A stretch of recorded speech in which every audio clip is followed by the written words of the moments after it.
أعوذ بالله من الشيطان الرجيم وبه نستعين وعليه نتوكل والصلاة والسلام على أشرف الأنبياء والمرسلين أما بعد.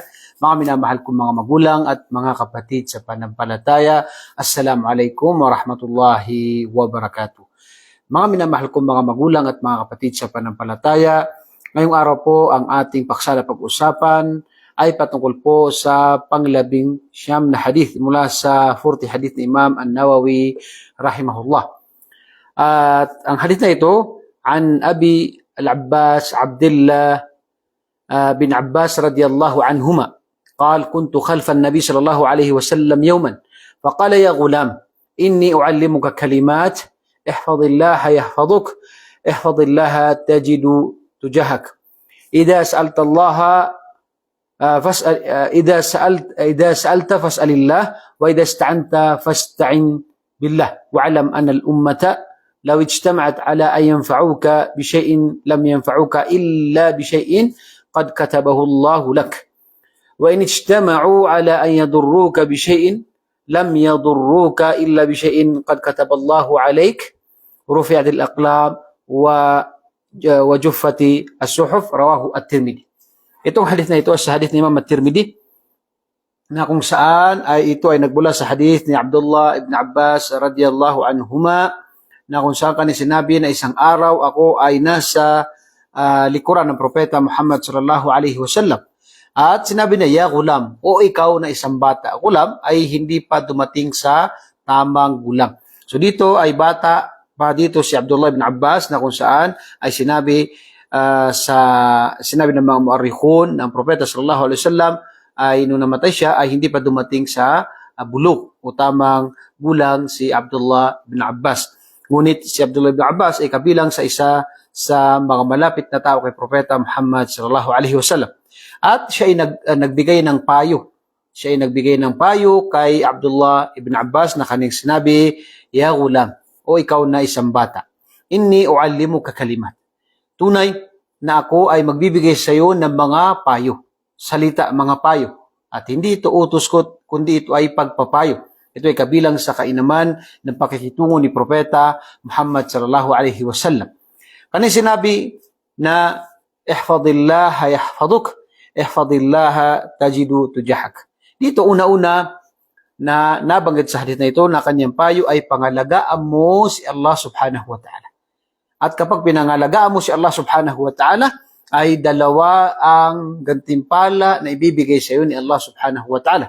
Sinabi ni Propeta sallallahu alaihi wasallam, ihfadillah yahfaduk. Pangalagaan mo si Allah subhanahu wa ta'ala at ikaw ay pangangalagaan niya.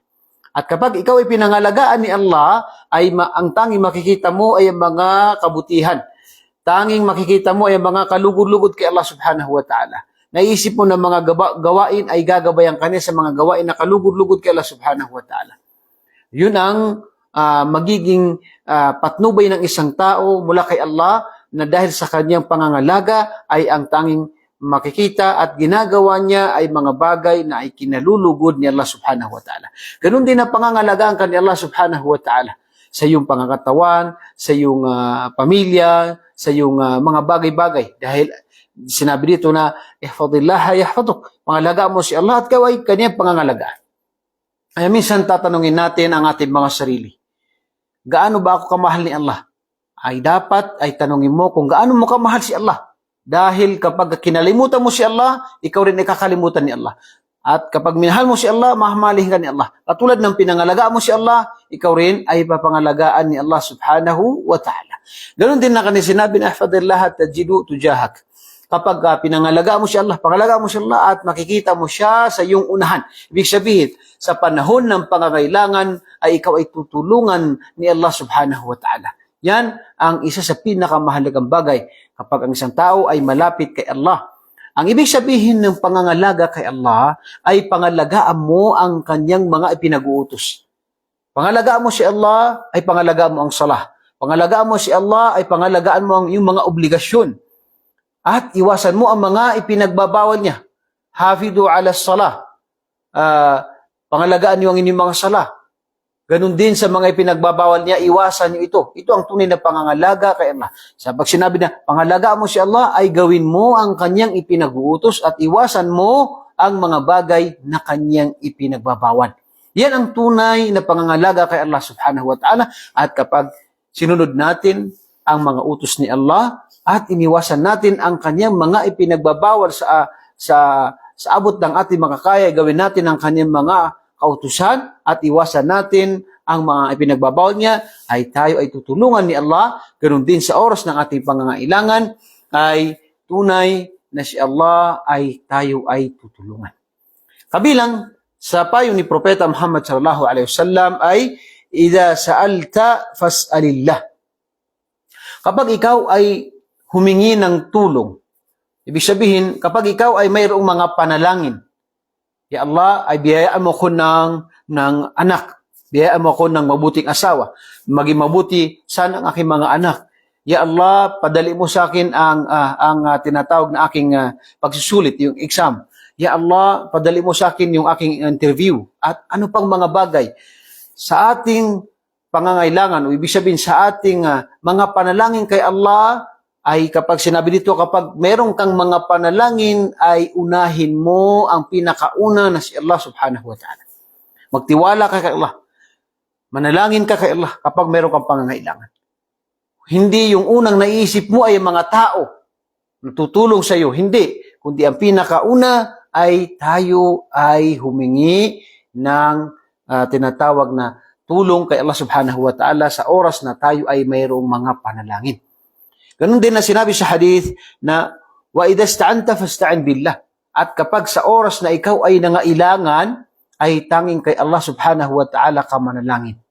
Kapag mayroon kang pangangailangan, siyempre unahin mo si Allah subhanahu wa ta'ala. Sa oras na ikaw ay nangangailangan, halimbawa, mayroon kang sakit, mayroon sakit ang kamag-anak mo, asawa mo, ang nanay mo, ang una, bago ka pumunta ng hospital, ay ikaw ay magkaroon ng tinatawag na tiwala at ikaw ay manalangin kay Allah subhanahu wa ta'ala na ikaw ay pagalingin niya ang mga magulang mo o kaya ang mga mahal mo sa buhay bago ka tinatawag na bago mo isipin yung pagpunta sa hospital.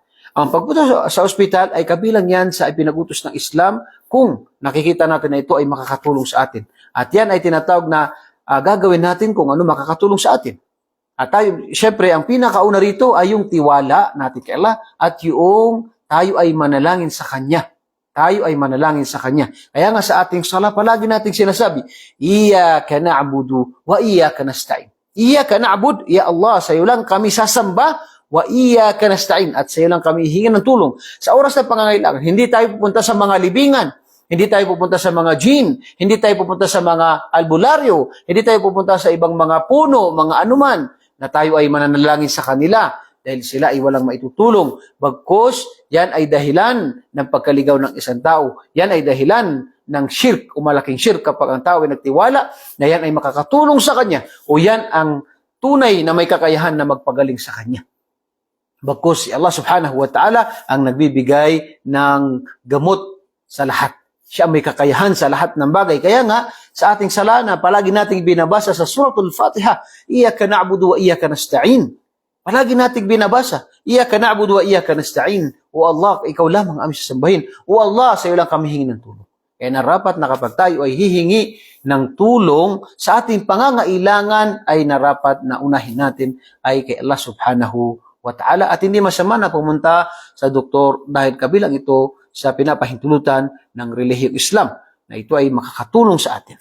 Ngunit huwag natin kalimutan yung tiwala natin kay Allah subhanahu wa ta'ala, panalangin kay Allah subhanahu wa ta'ala. Pangatlo ka na sinabi, "Wa'lam anna al-ummata law ijtama'at ala an yanfa'uka bi shay'in lam yanfa'uka illa bi shay'in qad katabahu Allahu lak."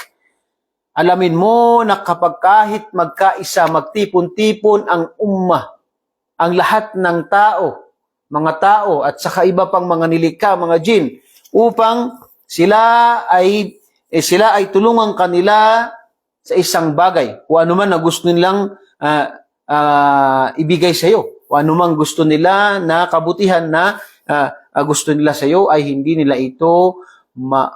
ito magagawa maliban sa itinadhana ni Allah sa iyo.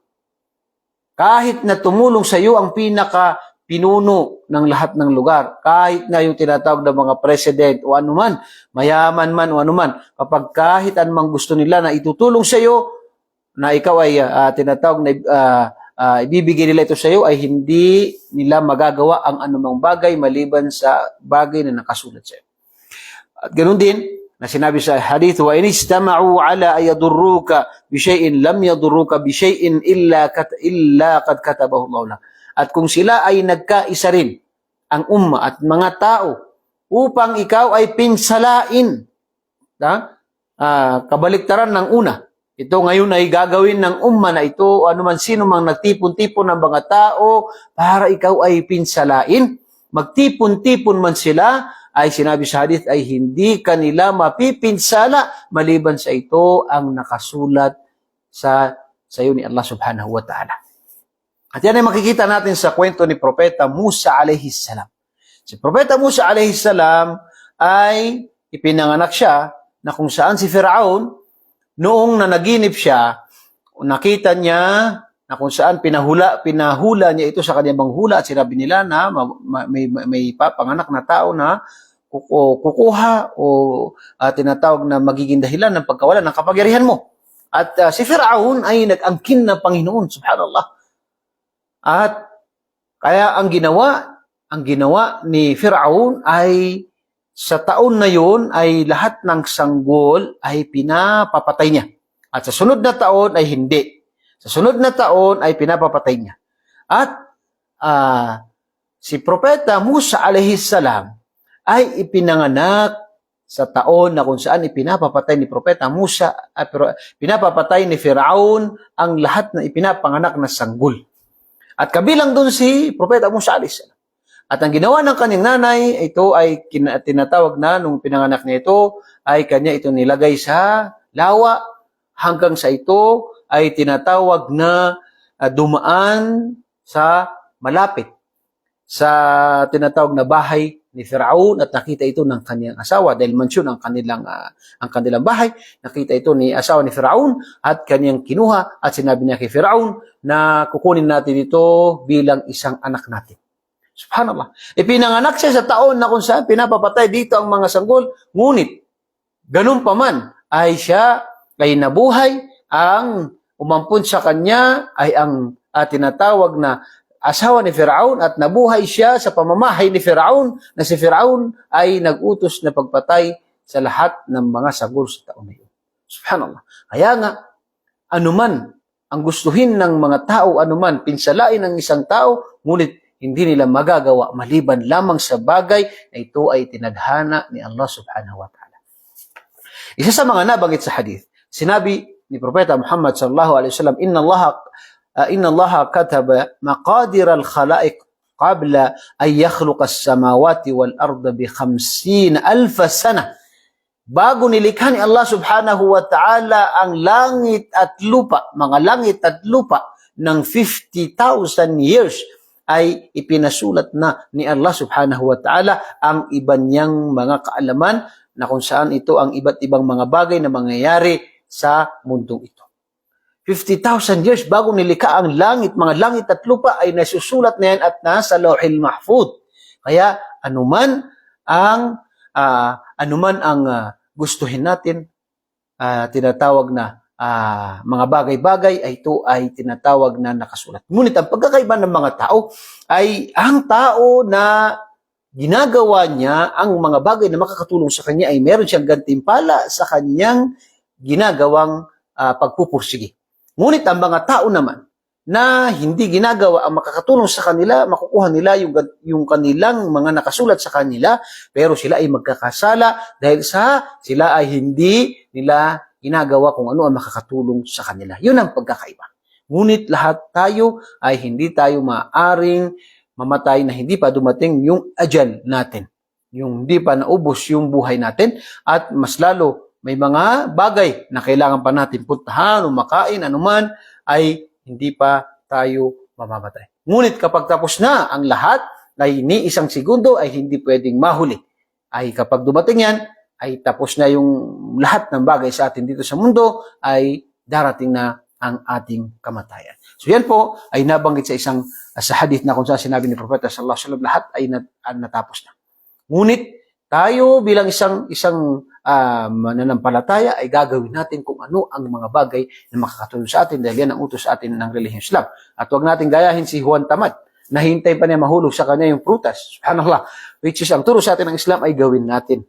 Kaya nga ang propeta sallallahu alaihi wasallam siya ay naghijra. Nung siya ay naghijra, ano ginawa niya?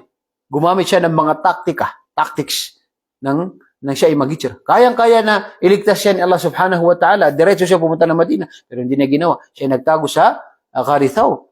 At pagkatapos siya saka pa siya umikot at pagkatapos ay saka siya naghijra. Yan ay patunay na kung saan ay dapat narapat sa atin na gawin natin ang makakatulong sa atin.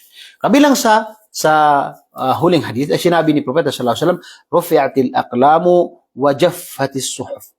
Itinaas na ang panulat at natuyo na ang tinatawag na pagkasulat sa aklat. Ibig sabihin ay tapos na. Tapos na ang mga nakasulat sa tadhana at nakatadhana sa bawat isa sa atin. Kagaya sa nabanggit sa hadith na 50,000 years bago likhain ni Allah ang mga langit at lupa ay naisulat na. At yan ay nasa Lawhil Mahfuz. Yan ay nasa Lawhil Mahfuz. Kaya narapat lang sa atin na tayo ay magtiwala kay Allah at ganun din na gawin natin ang mga bagay na makakatulong sa atin. Katulad halimbawa ng isang tao na gusto niya magkaanak. Pero hindi siya nag-aasawa. Paano magkakaanak ang hindi nag-aasawa? So, kinakailangan po sa atin na gawin natin ang mga bagay na makakatulong sa atin. Katulad sa sinabi, nagpadala ang Allah subhanahu wa ta'ala ng mga propeta. Kaya, nasa sa atin kung tatanggapin natin o hindi. Nagpadala ang Allah subhanahu wa ta'ala ng mga propeta sa bawat nasyon. Walaqad ba'athna fi kulli ummatin rasula. Ang kami ay nagpadala sa bawat nasyon ng mga propeta. At sinabi rin sa hadith na wa ma kunna mu'adzibin hatta nab'atha rasul. Hindi kami magpaparusa sa mga tao kung hindi sila napadalahan. Kung ibig sabihin hindi dumating sa kanila ang mensahe ng relihiyong Islam. Yan ay pagiging makatarungan ni Allah subhanahu wa ta'ala. Kaya narapat po sa atin bilang isang mananampalataya, magtiwala tayo kay Allah subhanahu wa ta'ala. Tanggapin natin yung qadar, yung tadhana natin, at maging mapayapa tayo dahil yung biyaya po natin na hindi makukuha ng ibang tao kung yan po ay nakasulat sa atin. Ngunit tandaan natin na ang turo sa atin ng Islam ay narapat po na gawin natin yung mga bagay na makakatulong sa atin dahil yan po ang sunnah ay tinuro sa atin ng Propeta Muhammad sallallahu alaihi wasallam. Nawa po ay nakapagbigay tayo ng aral sa ang mga oras na ito. Ako pumuli ay nagpapasalamat sa inyo lahat at bumabati ng Assalamualaikum warahmatullahi wabarakatuh.